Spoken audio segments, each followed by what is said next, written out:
Firefighter training is an extensive process, and the McMurrich Monteith Fire Department is one of 50 Ontario stations getting a hand from Enbridge Gas. We provide first responders, including firefighters, with funding for everything from equipment to training, and we're happy to help and ensure the people who protect us that they have the support that they need. The department has received a $5,000 grant to purchase training materials courtesy of the Fire Marshal's Public Fire Safety Council. This will be huge because in a lot of times in the past what we've had to do is photocopy or print off the materials that they needed for their training and that sort of thing if we didn't have the book on hand. So this will allow us to build our library up, to have enough books for every firefighter to be able to take the course, have the books in hand and be able to follow along, as well as be able to read ahead and study for their exams and that sort of thing they do. So it's going to be definitely beneficial instead of having to go from come into your class and sit down and start learning from cold. I can give them pre-reading ahead of time that they can read and already have a good idea of what's going on prior to even starting class. Training materials are expensive, and the cost can cut into already tight budgets. All 5 of Almaguin's fire departments will benefit from the new material. We have a substantial library over in Perry Township at their fire station there that the 5 stations use for the automatic aid group, because we do have our regional training officer. So a number of these books will actually go over there to that library now, so it'll benefit all the other 5 stations as well as ourselves. So we've done it as a joint venture. Perry Township was awarded the same grant a couple of years ago now, which allowed us to start the library. So this will actually bolster our library and bring our books back up to a good amount for the firefighters. The new materials come as fire departments in the region cope with a significantly increased call volume. So our call volume is actually really high right now. As of the beginning of September, we exceeded last year's total call volume. We're up around 150 calls now this year, as opposed to totally last year at 102.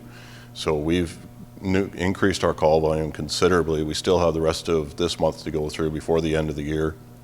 Across the board with the 5 stations, we're averaging 900 to 1,000 calls between the 5 stations right now.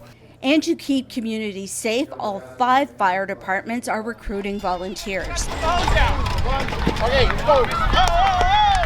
Recruiting is an ongoing thing, just to make sure we have enough people in the station that when we have a call, they're trained, they're ready to go. And the training isn't, you don't join today, jump on the truck tomorrow and fight a fire.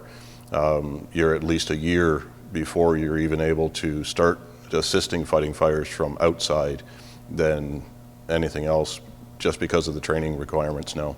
And to stay safe over the holidays, fire departments are releasing their 12 tips for holiday safety. Biggest tip I can give is water your tree. Keep your tree watered, or we will come and water it for you. And it's not nearly as tidy as if you use your little watering can, because we'll bring a hose in to do it.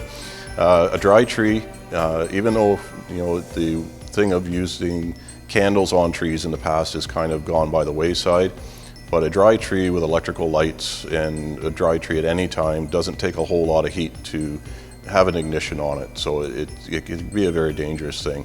So make sure you keep your tree watered. Make sure that if you're burning candles around Christmas time as well, never leave your candles unattended.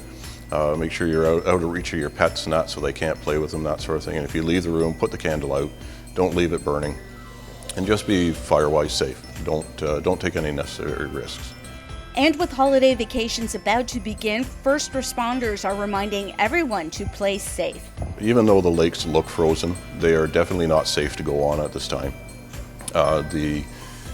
It's coming on to the holiday season. People like to go out, go skating outside on the lake and enjoy themselves, and rightfully so. But with the mild temperatures that we've had, the ice is totally unsafe to be on right now, and we would rather that you stayed off the ice and prevent us from having to come in and get you out of the water, because you will end up in the water right now if you try and go on the ice. It's not thick enough to support anyone's weight at this time. So please stay off the ice until we have had some significant colder temperatures to allow it to build up and get a thicker sheet of ice on the lakes. On behalf of McMurrich Gas, I really like to commend the local fire department and the Fire Marshal's Fire Safety Council for their dedication to safety, and we're proud to enhance their training efforts.